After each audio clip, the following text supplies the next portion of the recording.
Well, tomorrow the House is expected to take up the Obamacare repeal. This comes after the Senate voted nearly 1:30 a.m. last night to begin repealing, of course, Democratic Senator Al Franken, for one, he was not happy. I vote no on behalf of the more than 2.3 million Minnesotans who can no longer be discriminated against. The Senate will be in order, and the clerk will continue the roll. Because of the ACA. The Senate will be in order.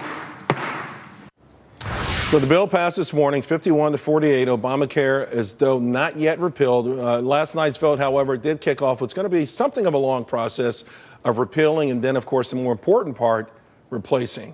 Here now to discuss, Adriana Cohen, Mark Serrano, and Kelly Riddell. Mark, what a scene last night, huh? You know, if you wonder what happened to Occupy Wall Street, Charles, you now know. It's in the U.S. Senate, very appropriately, with the Democrats. And it never ceases to amaze me how much the Democrats will cling to failed policies like a fly will cling to horse dung. It's ridiculous, and they do it for political advantage. They're going to demagogue this issue and claim that nothing can replace Obamacare. But the reality is Tom Price is the man with the plan. He was hired to be the HHS secretary because he's the guy who can do it at the same time that we repeal Obamacare, because subsidies will be replaced with tax credits. And you know what? It may cost more in the short run, but in the long run, more people will have employer-provided health coverage in this country. What if you don't have an employer, Mark? Because of jobs.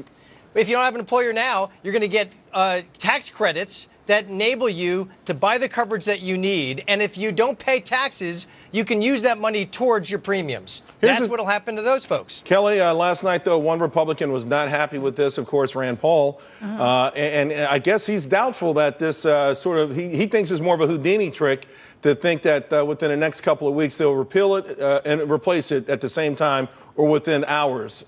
Yeah, well, I mean, I think it's ironic that Rand Paul, a libertarian, was the one to vote against this. I mean, one of the biggest entitlements in U.S. history. So that in and of itself is a little contradictory. However, I do agree with him, and I am concerned that Republicans are going to whiff this and kick this down the can, because in order to replace this, they are going to need a plan. I hope Mark's right, and I hope they have one. But the fact of the matter is they need to get one, because they need 60 Democrats. I mean, they need 8 Democrats to come over, because they need a 60 vote margin in order to replace this thing. So they're going to need to have some Democratic support in moving this forward, if indeed their aim is to replace it. What I'm worried about is that they will repeal it, and in that repeal bill they'll say we're going to wait a couple years in order for us to come to get a replace, and then the actual repeal will go into effect, and that will just entrench this. Yes, they can't justify that politically. Yeah, politically, Adriana. I mean, listen, we just saw the press conference yesterday.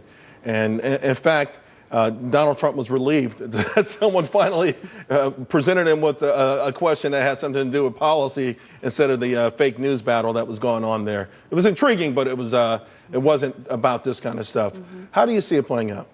I think it's going to go fine. I agree with Kelly. They need to have a replacement plan in place. But Tom Price has that. He submitted that in 2015, but it was vetoed by President Obama. So he has a plan. So as soon as he's confirmed mid-February, hopefully we'll have a smooth transition as possible. But I agree with Kelly's concerns. If it's not a smooth transition, this will hurt Republicans in the midterms. How do you get Democrats on board? Is it that the thing that you have the young kids, young adults rather, on it, and pre-existing conditions? Is that enough of a sweetener, and also the political reality that a lot of these folks are up for re-election in just a couple of years? You know, it's that, and it's also the fact that all Americans, the vast majority of Americans, are really hurt by Obamacare across the entire country. Democrats, their constituents are being hurt.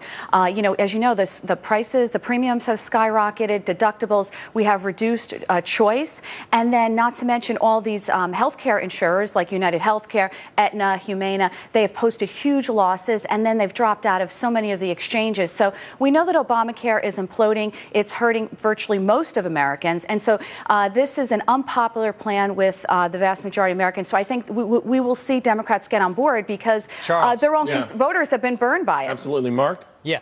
Those votes will come. The Democrat votes will come from states that Donald Trump won with Democrat senators up in 2018. It's just that simple. If you look at Michigan, you look at Pennsylvania, those are states where, so long as we take care of the majority of people who are currently on Obamacare, and we will, those Democrats will have to join us in this vote, and it'll be bipartisan. They'll have to, because they're going to be too concerned about their seats in the Senate in 2018 to vote against the option. I hope you're right, Mark, but I am worried that as soon as Republicans repeal this, they own this, and Democrats realize that, and they own the failure and the implosion that's going to. The Democrats own the aftermath of this disaster of policy. But let me tell you, that's going to be a hard sell to the American public. Look, it's going to cost us in the short term, but in the long run, the economic growth is going to ameliorate any additional costs in the long run. That's right. It's the way it's going to work. And Tom Price's plan is the thing that's going to do that. You know, and also to that point, guys, I don't think Donald Trump is getting enough credit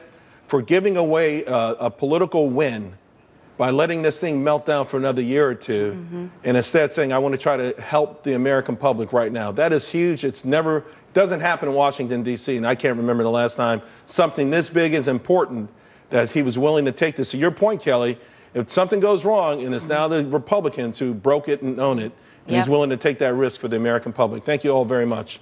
Well, fourth quarter earnings.